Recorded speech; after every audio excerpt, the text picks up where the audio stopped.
Assalamualaikum warahmatullahi wabarakatuh dan salam sejahtera buat semua. Hari ini saya akan kongsikan sedikit mengenai tentang kajian berkumpulan kami, iaitu bertajuk Analisis Pemikiran Liberalisme dan Implikasinya Terhadap Akidah Umat Islam di Malaysia. Apakah kaitan liberal dan akidah kita?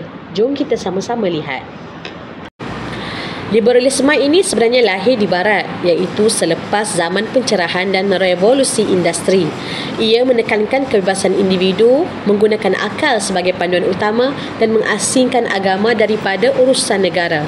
Tetapi yang menariknya, pemikiran ini bukan sekadar di Barat, tetapi ia telah tersebar di seluruh dunia, termasuk negara Islam seperti Malaysia.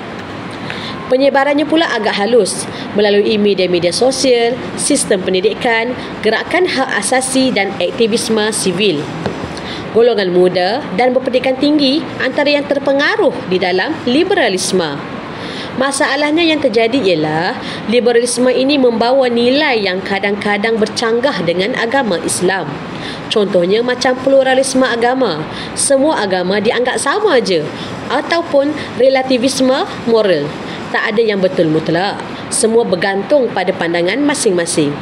Ini boleh menggoyangkan kefahaman akidah kita, iaitu seperti macam kita percaya Allah yang satu, kerasulan Nabi Muhammad sallallahu alaihi wasallam dan kepercayaan kepada hukum-hukum syariat.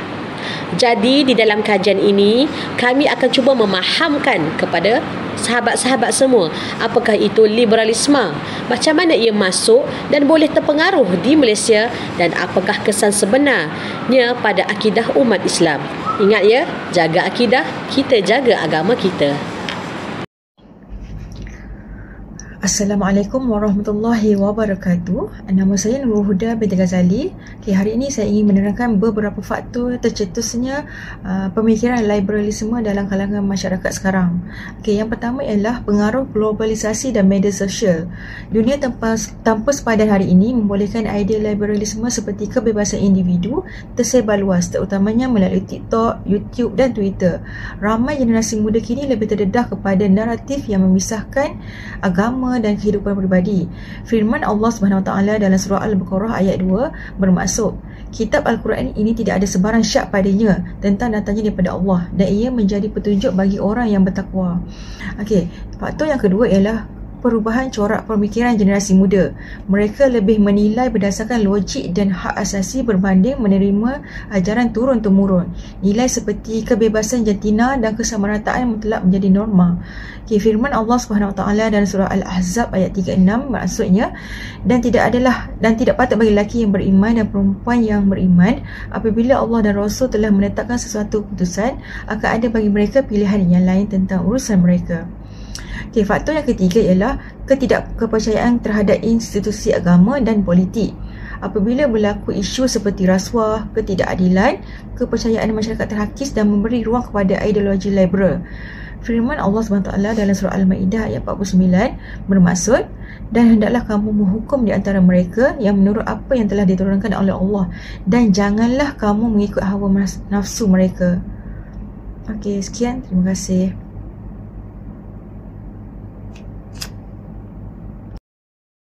Assalamualaikum warahmatullahi wabarakatuh. Saya Ahmad Hairul Iman bin Ahmad Hair. Saya akan menerangkan sedikit mengenai kesan positif pemikiran liberalisme terhadap akidah umat Islam di Malaysia. Ramai anggap liberalisme ni ancaman, tapi tahukah anda ia juga peluang membina akidah umat Islam.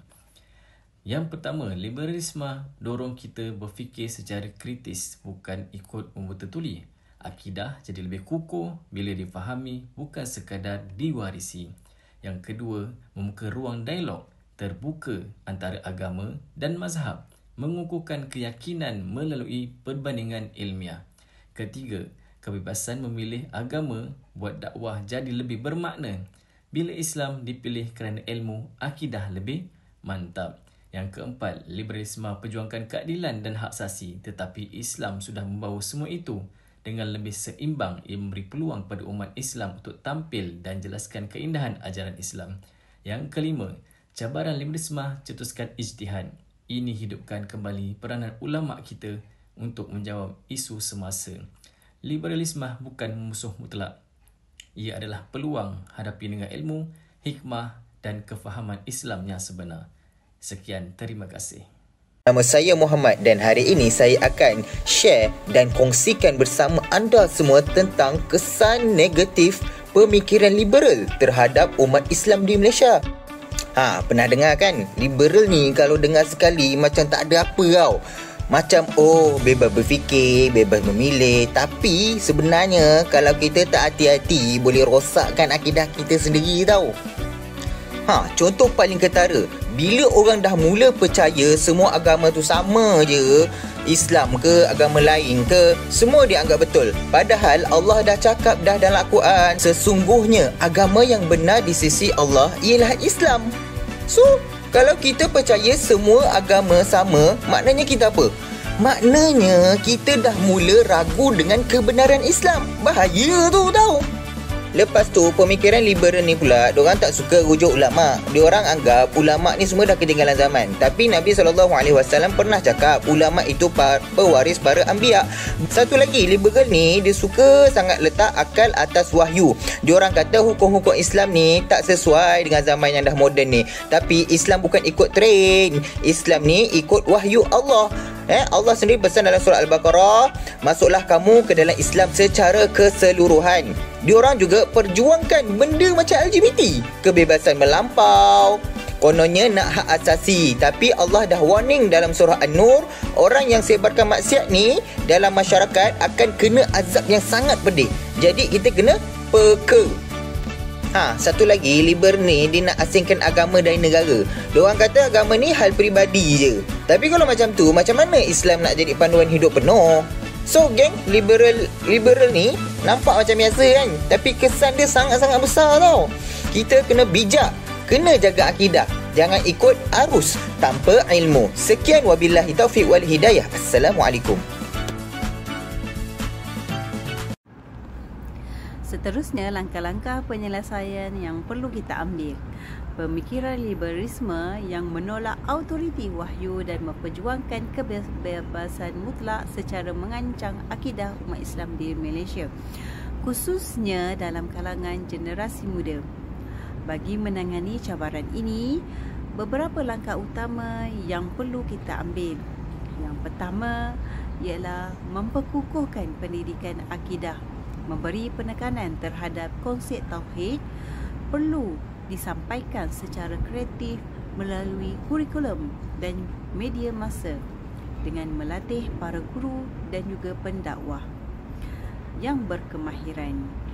Yang kedua, memperkasakan institusi agama dan undang-undang syariah. Perlu ditekankan undang-undang dikemaskini untuk menangani fahaman sesat dan penyelarasan antara negeri. Perlu diwujudkan tindakan agar lebih berkesan. Yang ketiga, etikan dakwah media massa. Pendakwah perlu cerdik teknologi dan juga menghasilkan kandungan ilmiah yang sangat berkualiti serta melaksanakan forum dan kempen dakwah di media sosial dan juga platform fizikal. Kesimpulannya, yang perlu kita ambil ialah mempertahankan akidah dari pengaruh liberalisme adalah tanggungjawab bersama demi menjamin masa depan Islam dalam masyarakat majmuk di Malaysia. Sekian, terima kasih.